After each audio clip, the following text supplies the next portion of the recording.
Long Studio. In today's video, I want to share with you 5 different ways that you can use watercolor pens in your creative projects. So let's get started. So let's start by talking about the pens we'll be using today. In this case, I'm using these Aqua Pen graphics pens. They are dual tipped. They have a brush tip and a more writing nib. And so this is what the package for them looks like. I got the full set of markers because even though this shows them being $66.75, I got them for 50% off. So I thought, why not? I will get the whole set, see how they work. At this point, I've had a few different watercolor markers I used over the years, but I wanted to try to give these ones a try and just see how they worked. Really, any watercolor pen that you have will work for these techniques. So the first way I'll show you how to use these markers is just your typical way of using them. Even though they are a watercolor marker, what you can do is just add color onto your surface. In this case, I'm adding it to watercolor paper, but really it could be almost any sort of surface you could use this on. You could use these on more regular paper if that was what you were looking for. And you could overlap them. But I find that these are not like a Copic, which you would have a bunch of colors that blend beautifully together. These are meant to be used with water. So it's a little bit of a different technique than what I would use if I was just using a different style of marker for just blending color. But you can see that if you can get the color mixes right, there I added the more bright color and I'm adding in some darker color here. And if I mix them back in again, you can still get a really nice blend, even if you're not really using it for its watercolor properties.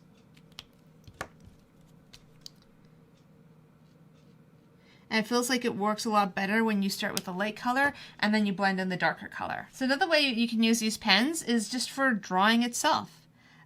Because of the brush nib being a fairly stiff brush nib, you can get very thin strokes. You can put effort in and get very thin strokes.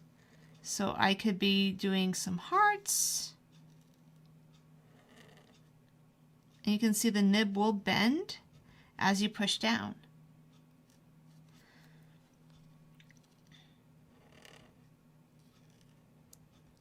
And this is why it would be really good for brush calligraphy.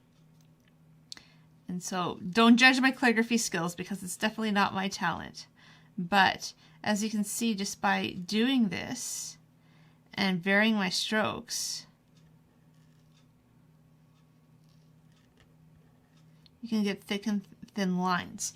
And that's the beauty of the brush nib, is it does give you that control so you can get the more thin lines and thick lines, and you can vary that up. So if you only want to use them just as markers, these are 2 techniques that you can use for just adding color. So even though you can just use them as regular markers, that's not where their strength comes in. Their strength comes in for how they mix with water. And so I will show you basically how you can mix these with water just on the image itself. So for example, I have these small irises, and you can either use a drawing end if you want to work in small areas like this, because this is a fairly small area.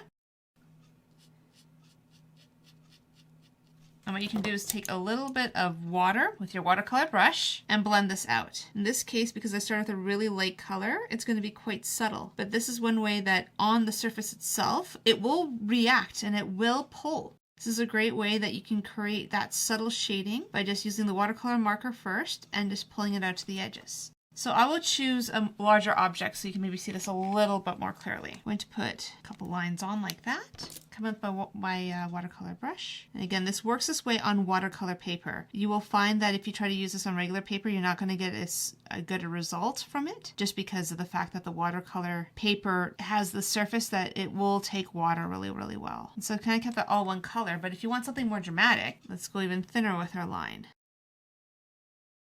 And so you can take color there and just blend it in, and you can even bring it along this other side so it's getting lighter and lighter and lighter. So this is a great way of adding values and shadows to some of your pieces. This is a very easy to control technique, and if you're newer to using watercolor brushes or brushes, you may find this a really great way of starting to dabble in watercolor. So if you wanted several colors together, you could also do that. And I like that we have both the brush nib and the writing nib, because that allows you to put more or less color on depending on what look you're going for. And by just adding water, you can get very interesting color mixes with your leaves.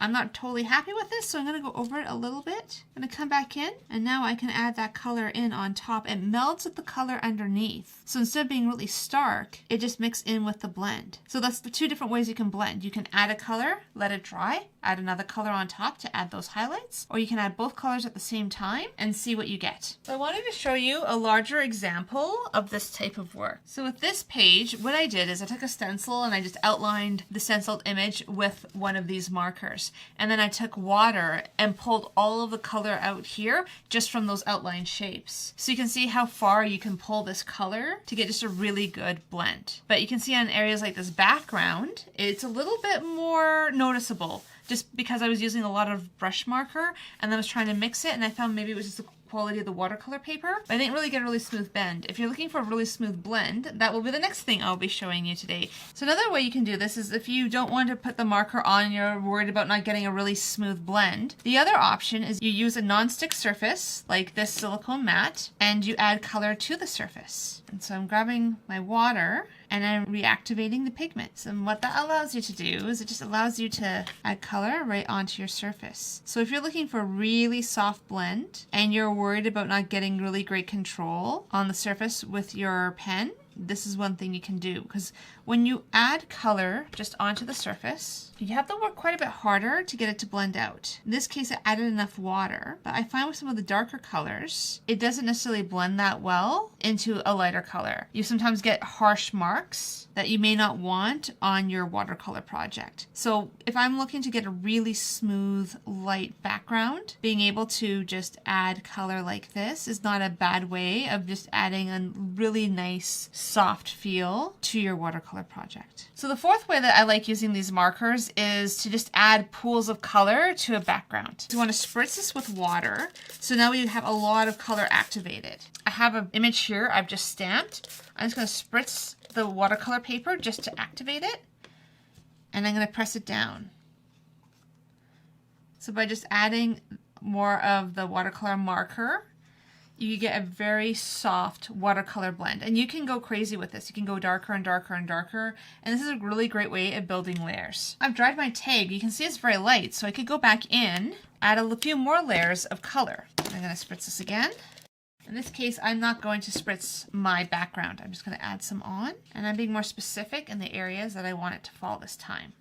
So I've added my 2 layers of color, and now from here we could even take this a little bit further. We could add in some color amongst the flower here, and take a watercolor brush and blend that color out. And so by doing something like this is again another way you can really change the color on your tags and add layers and layers and layers, and you can get a lot of variety of color. So you can see even here, I have a little bit of a marker edge there where I added the first color because I grabbed color and then just moved it over here. It's a lot more smoothly blended. So it depends if you really want to see those individual lines or if you really want a super smooth blend. Sometimes I want those sketchy lines. Sometimes I want to be able to drag things and add softness to them. Sometimes I want that strong line. So for example, when you're working on something like this, where maybe you have your hearts, let's say you want to fill in one of those hearts, but you still want that strong line along the outside. By just taking the color very gently, like so, that helps you create that really soft edge on the inside, but then you have a nice strong edge on the outside. So it's understanding what look you want. Every one of these techniques has its own place. It's understanding how to make them work so that you always get a result that you're happy with. Could soften some of those edges as well and almost create a shadow. The fifth way I want to show you is how to use these with stamps. I showed this technique a couple weeks ago, but I wanted to just run through it really quickly again because I think it has a lot of merit. And so basically what I've done is I have a rubber stamp and I'm just adding marker straight to the surface. You want to use the side of the marker just so you don't damage it. And you have a choice. You could basically stamp this on regular paper without any problems, but I like to spritz them lightly and add something like this to watercolor paper.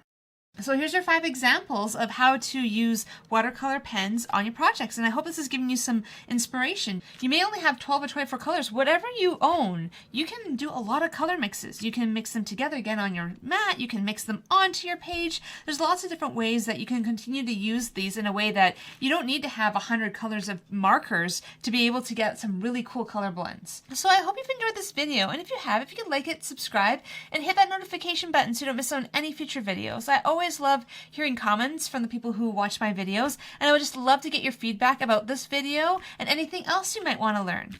So I hope you have a really great week, that you take some time for some personal self-care, and I will see you next time.